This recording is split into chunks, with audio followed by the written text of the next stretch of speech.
Hey guys, welcome back to Fear Fuel.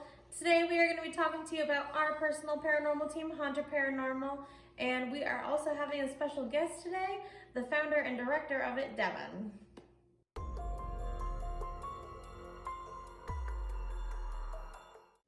Alrighty guys, so this is our founder and director, Devon McKinney. So thank you so much for being here. We're so excited. Thanks. So tell us, we want to know more about Haunter Paranormal. Obviously, Krista and I are on the team, but we want other people to know, and it's just some things we want to ask you. So first off, what is the meaning behind the name Haunter Paranormal? That's kind of strange. I think it was you. When I went to Aaron and was like, I want my own ghost team, we spent a really long time trying to figure out what to name it, and everything sounded awful. It's not easy. It's not. No. Everything sounded stupid, and there were a million different, similarly sounding paranormal teams. And what it came down to is that Aaron and I met at a haunted house, and Krista and I did not meet at the haunted house, but I slowly dragged her into haunted houses. She did.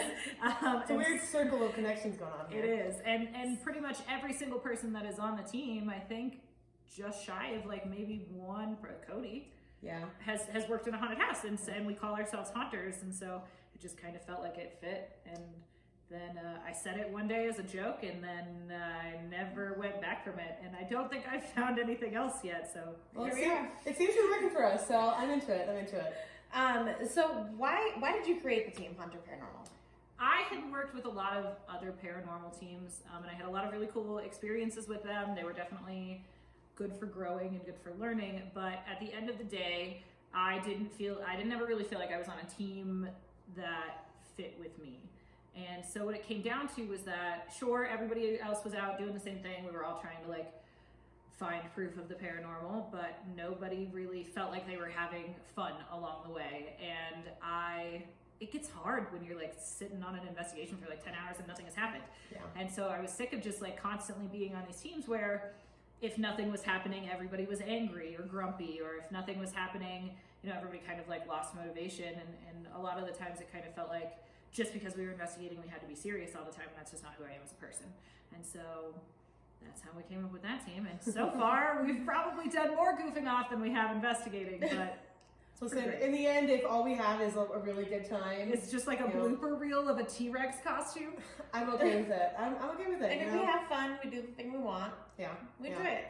At the end of the day, I like investigating with you guys. Absolutely. Now, I know in our investigations, we all kind of have our own goals.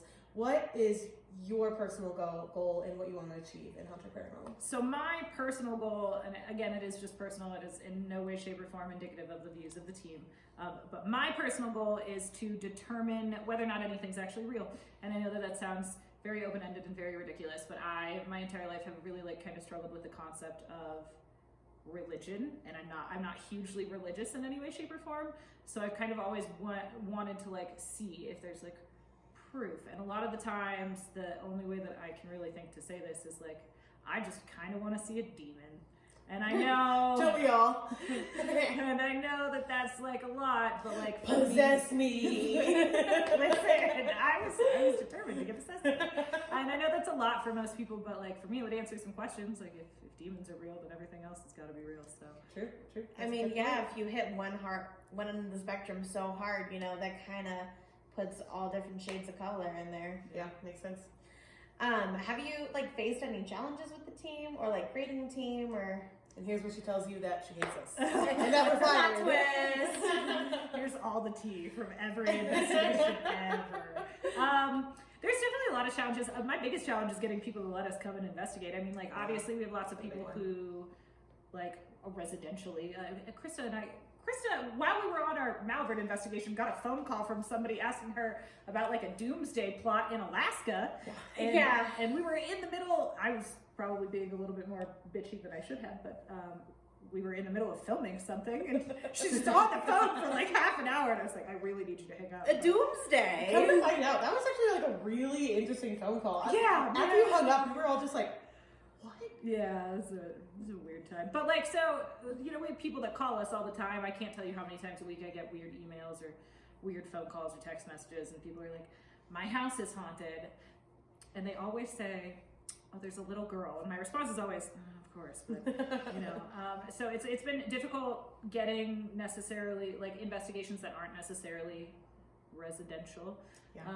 A lot of the like actual challenge comes from the fact that like we picked a really expensive hobby.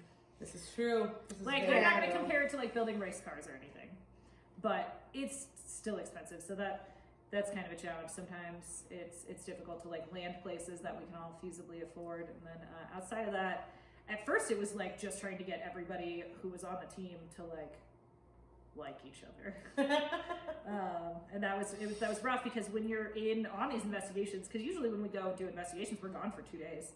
And then you're stuck with those people in a car for like 12 hours. You Sometimes 22 hours. Sometimes 22 hours. So help me. You gotta sleep next to them. You're basically in your most intimate moments with them just outside, just try being in a bedroom. And it was rough to get everybody to a position where they like felt like they were appreciated and felt like they had like a valuable place on the team. But somehow we did it. I don't know how. No, I think you've done a really good job of getting everybody together, and I think we work really well together. So I know that was a challenge before, but it doesn't seem to be now, which is great. Yeah, We've made progress. Now, obviously, this is a question that I'm interested in, and I'm pretty sure I already know the answer. What do we want to investigate outside of just the ghosts? So I think that would be silly if I don't ascribe to the like belief that paranormal only means ghosts and demons. I think it would be silly to put a cap on that. So I'm a pretty big believer in like weird cryptid things. I definitely believe in skinwalkers. I don't necessarily know that I believe in them, but I think that they're fascinating. Yeah. Aliens? Yeah. I think it would be foolish of us to think that we were the only cosmic force, or not cosmic force, but like life force in the universe. So yeah, I definitely believe in aliens, and we have the I guess fortune of living in Colorado, and we have like one of the world's biggest alien watchtowers. Yeah. Like 3.5 hours south. It took me so long to know that, but Yeah. after I found that out, I was like, wow. Yeah, it's like the Colorado version of what is that, Roswell? Yeah. Yeah. So I guess like I don't know, I feel like there's just so much to be explored. I just want to explore all of the things. No limit. None. No limits. Maybe a little limit, but not very much.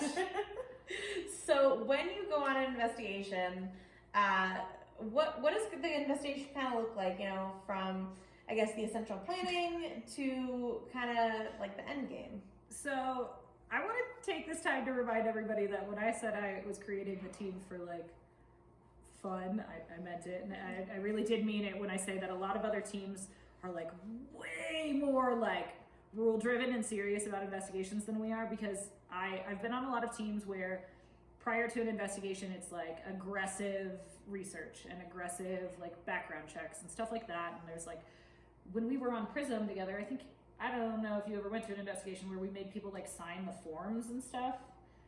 Not for us, but we signed when we went to Ferrari and Malvern, yeah.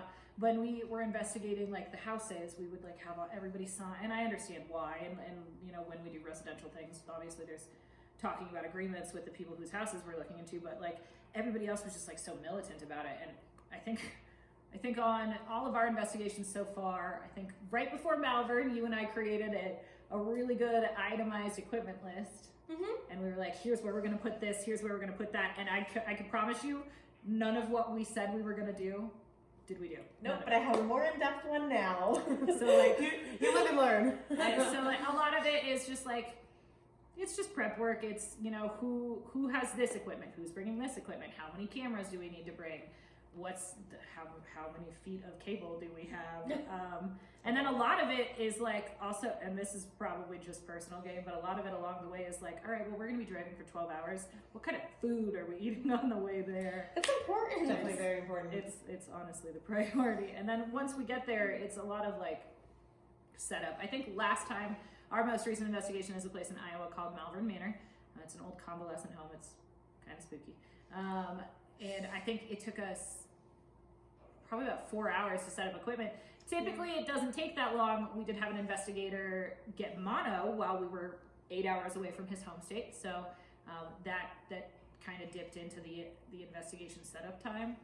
But it's usually about 2 to 3 hours of us walking and mapping and setting equipment and figuring out, if we're gonna run into like weird noises or weird lights or any of that. So it's just, it really just comes down to like being as prepared as we can be, and also trying to not get really bored. It definitely helps, and it's hard. You gotta change that for each location.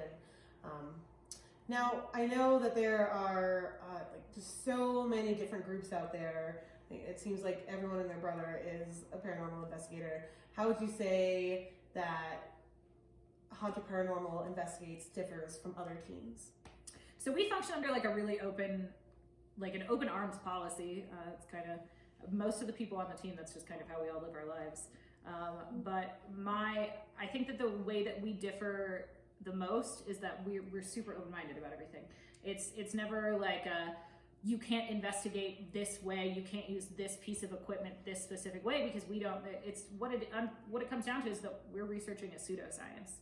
It's not even really technically considered a scientific at all. It's more spiritually based, and that's, you know, a kind of an opinion. But we have never, I don't think I've ever gone into an investigation with either of you or anyone else and been like, well, you're not doing that correctly. Well, you're not, that's not like, that's not gonna work. And we've done some dumb stuff on investigations. Like we played, I don't know how to say this without getting you guys in trouble from YouTube. We played some adult sounds when we were at Malvern, and like, and even at the height of that, which I wasn't really enjoying listening to, at no point in time was like, well, like, this is stupid. Like, so I think, and we did get some responses. We did get some responses. I don't know what that means, but we did. You gotta be creative. I mean, how many times, in the afterlife do you want to hear, is there somebody here that wants to speak to us? Exactly. You get tired of it. That's my least favorite thing. I literally was just ranting about this to somebody else the other day, because I'm like, how many, you've spent, there's a lot of these teams that are like really famous and they're on TV, and like every single time I watch them investigate something, it's the same conversation over and over again. Yes. Like, you've been doing this for so long in so many locations, and that's all you can come up with. It also, this is like a side tangent, but I am like starting to get really confused why when teams from the United States go to like other countries, they don't try and talk in the other languages. That is very strange. And so like, I've been thinking about it for there's like a lot, but the ghosts are just like, okay, I don't understand what you're saying. That's kind of, I think that's where we differ, is that we're just open to anything, and that also translates over into like who we take on investigations, because I don't think we've had an investigation yet where somebody on the team wasn't like, can I bring my boyfriend? Can I bring my best friend? Can I bring this person? And we're just like, yeah, sure, come on. You never know what results you're gonna get. No. Now, kind of going along with the paranormal, do you have any opinions or thoughts on the afterlife in itself? I know it's a very deep question. I don't have any theories. I don't really have any opinions. I just a roll of the dice. Yeah, like maybe something happens, maybe you don't. I'm gonna be really disappointed if I like die and the concepts of heaven and hell were real and I didn't know. Like, You're doomed. I'm so screwed. Me too. Screwed. Nobody can have the answers. So. I don't know. I hope that, I like to think of it, this is the most ideal afterlife for me. I want to be given the choice as to whether or not I come back as a moving portrait. Okay, all right. I'm into it. I was not expecting that. No, but I am into it. I love it. So besides, like, you know, all of the technicalities for investigating, I know you've been doing this for years. What has been your favorite location that you've investigated to date? My favorite location is Farrar. And it sucks because when Aaron and I went on this investigation, we were working with another team, and that team has a bunch of really cool people on it, and I remember being so excited out of my mind to go to Farrar. Farrar is it's an old elementary school in the middle of nowhere, Iowa. And so it is out there. A lot of places are in the middle of nowhere. And in Iowa. But I remember being so excited to go to Farrar, and I don't know why. I still to this day have no idea why. And I'm gonna be totally honest with you, like nothing happened the entire night. I remember Aaron got very sick. Because it's like an old school, so there's like, couldn't breathe. Her like respiratory system was all messed up. But basically nothing happened all night. And it was not until the next day when we were like getting ready to go that things started happening. Like we were like packing up equipment, and there were like desks moving and stuff like that. And for whatever reason in my mind, I've just kind of like decided that it's because it was a school, the hauntings are like probably happening during the day. And I know that that's ridiculous, but It's a good theory. that's though. like my theory. Residuals, students. That's like my theory that I'm working on it. And since we left, I just like, I can't get Farrar out of my head. And it's just a school building. So would you go back again like during the day? And Oh, investigate? 100%. I plan for us to go back and do a day into night investigation, which should be pretty exciting. And I don't know what it is. I didn't like school growing up, so I don't know why I'm so fond of this one, but that's definitely my favorite location. What is the kind of history behind Farrar? You know, we did a lot of research going into that, and Yeah. I don't think we found very much. No. There was your very stereotypical, like, the best way that I can put this is like, it was like a Freddy Krueger janitorial situation. Oh no. Where like supposedly there was rumors that like there was an evil janitor, but we dug through so much to try and find nothing. Couldn't find anything. We did have we had a lot of fun there. We played around in the gym a lot, and the gym looked really cool for the laser grids. Yeah. But other than that, it didn't really seem to have this like sordid history. Not like Malvern and Edinburgh did. Like those are both basically asylums. Lots of history. Asylums and hospitals, but no, for us, just a weird school in the middle of nowhere, and there's some horses that live right next to it that try and entice you to touch electric fences. Oh. That's it. Yeah, they were very convincing. But luckily, I think we saw it in the last Well, I'm second. glad y'all weren't fooled. I was walking to the electrical fence. We were I was ready. fooled. We were ready. Ready for the horses. Now, I know that Farrar didn't really give us a whole lot evidence-wise, but have you had actual experiences? Tell us about your best one. Man, you guys have probably heard this story so many times. You're That's probably okay. sick of it. I love That's this story. All right, so the place that we just went. What? I've never heard this before. Oh no! Surprise! The place that we just went is called Malvern Manor. It is in Malvern, Iowa. I literally almost just recited the address. It's an old convalescent home, so part of it was like kind of a hospice, part of it was like kind of a youth home, and then there's like part of it was kind of like not necessarily an asylum, but it was a place for people whose sanity was maybe not there. And it's set up, it's a really big house, and there's like kind of like an east wing and a west wing. That's not what they're called, but there's this room down at the end, and a lot of people have investigated this building, and that's like including like the Ghost Adventures team and the Ghost Hunters team, and like I think Paranormal Lockdown went recently. Yeah, that's quite a few. And at one point in time, the first time that we were investigating, one of the people formerly from Ghost Adventures was like running a live stream during our investigation, so we had to be careful. But there's a room that's like really, really stereotypically famous, and they call it Inez's room. And the story is that this little girl Inez was there with her brother. She and her brother lived together lived there together, and she didn't want to leave, and she thought her parents were coming to get her, and so she disappeared, and she went up into her room. She hung herself in her closet with a jump rope, and so tons and tons of investigators have gone into that room, and they've gotten all sorts of EVPs, all sorts of stuff like that, saying that they're talking to a little girl named Inez. Well, our first investigation, which Krista wasn't present for, but Aaron and I did go, when we got there, the owner of the house, or the co-owner of the house, Josh, he was telling us that they had private investigators look into the situation, and they found out that the little girl, her name is Inez, and she did really exist, and she did really die, but she didn't die in the house. She died a couple of blocks away, and it had nothing to do with the house. And I remember hearing that and being like, that's really strange, because there is something in that room that is communicating with people and saying that it is Inez. And so I remember being really interested in that room. And so we went up and we were walking around all night, and the way that it was set up is, Inez's room is at the very end of the hallway, and there's a storage room right across from it. And then one room up is another room called Susie's room. And Susie was a woman who died when she was in like her 50s, but I think they said her brain never really like made it past the age of 8. Mm-hmm. So there's lots of coloring books and stuff in there, and Aaron and I were playing in there. We had a K2 meter, and we had a pendulum, and it was on like a pendulum board.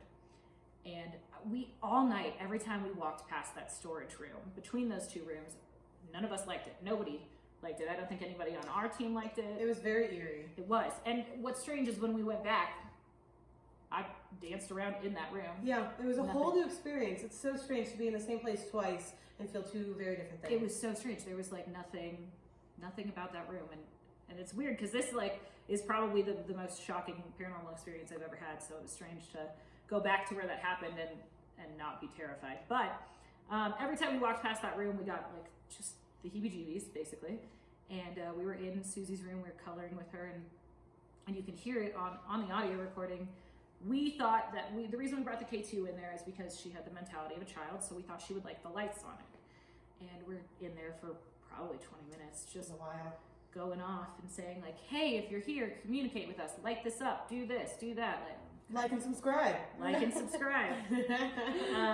And nothing. And so we got up to leave, and we had forgotten that we had the crystal and the pendulum that was hanging. And I turned around and I saw it, and I made like a, does anybody see that? And Aaron immediately eyes to it, and it's just a pendulum, and it's hanging, and it was spinning like rapidly. It was going insane. And like, nobody had touched it. We had just gotten up, but there was nothing that could have caused that to just start flying around. It was like about to cause its own tornado, and it's like this big. yeah. Mini tornado. Mini tornado.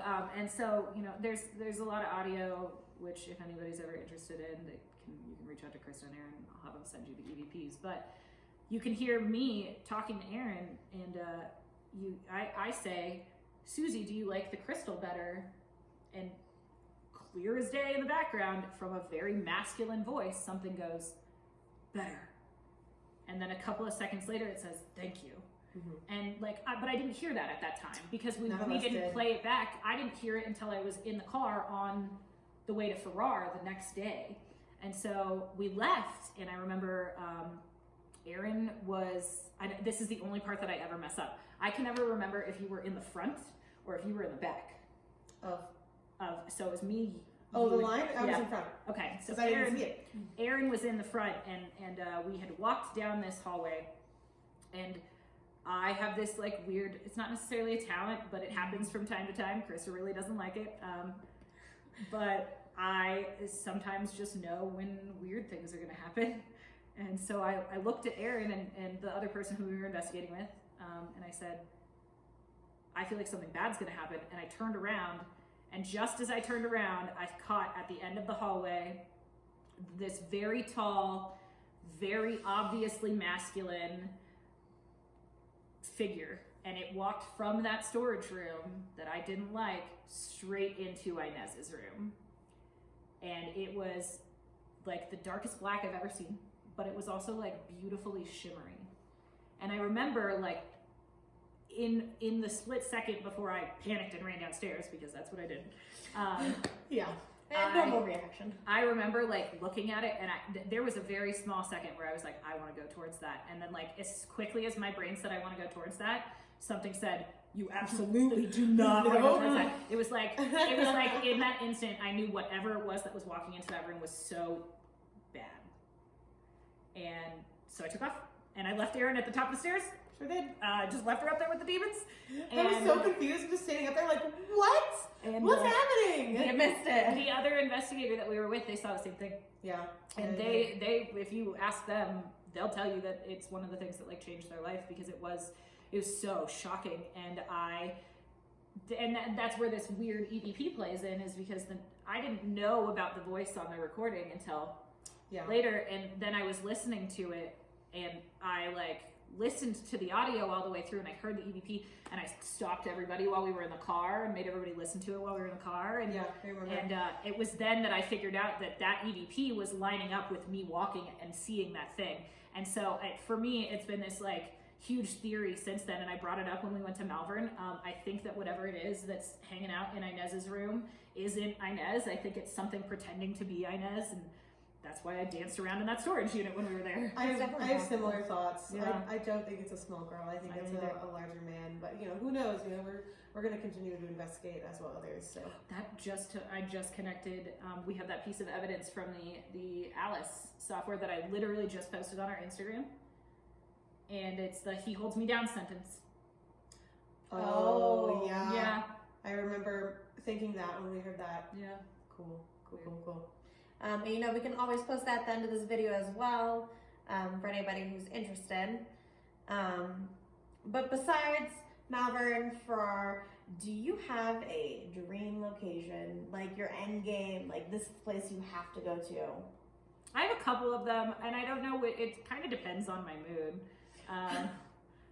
I definitely want to investigate the Queen Mary just because I think it's a really cool ship. That'd be wild. Yeah, that would be very wild. I think it's a really cool ship. Challenging. I really Huge. like boats. I like the ocean. Yeah. So, and I kind of want to go to the Goatman's Bridge, but I kind of feel the same way about the Goatman's Bridge that I do about Third Bridge. I mean, I've been to the Goatman's Bridge, and it seems like a lot of hype.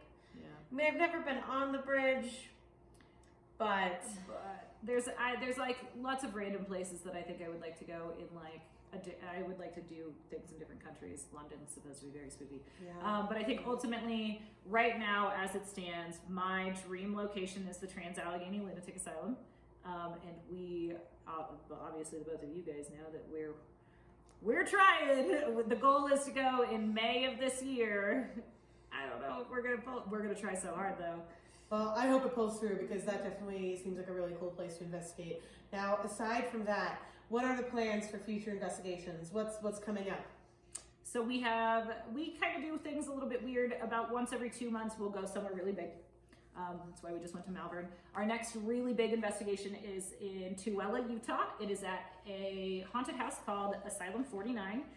It is in the old Tooele Hospital, which was like part hospice, part asylum, part full contact haunted house, part everything. It's weird. It's a weird time. We're really excited to go there. Krista has been going to that haunted house as like a patron for like 3 years now, 3-4 years. Yeah, I love that place. So we're gonna go do an overnight investigation there. We're driving to Utah. You guys realize we're driving to Utah in the middle of winter, and we have to drive through the mountains. It could be worse. So Could here we go, drive 22 hours. Round two. Round two. I am in negotiations with one of the places that I work. It's an old escape room down in downtown Denver, and it used to be a funeral home. And so we're working on landing down an investigation there. There's also another escape room that wants us to come in. I guess the escape rooms are just haunted. Weird. And then we have a couple of people who have reached out to us about residential investigations, but my thing about that is that I don't just blindly really want to walk into somebody's house unless I know they're not crazy. Yeah. So That's a lot harder than going to like an insane asylum. Like, come to my apartment. Are you a murderer? You know what? I just started watching you, so like listen, stalkers and whatnot. Other than that, yeah, the goal is to be in Trans-Allegheny by May. Well, let's hope that happens. Fingers crossed. We're gonna all work really our excited. hardest. All right, guys. Well, thank you so much for joining us. Thank you, Devon, for Thank coming you. in and hanging Yeah. out with us. But definitely stay tuned for more videos from us here at Fear Fuel, as well as tune in to Haunter Paranormal. We go live all the time. We'll leave all the links down below, so just check it out if you want to see us hunt some ghosties. But thanks again, you guys. Stay tuned. See you later. Bye. Wow! Whoa! Keep that in there.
Do you like this better?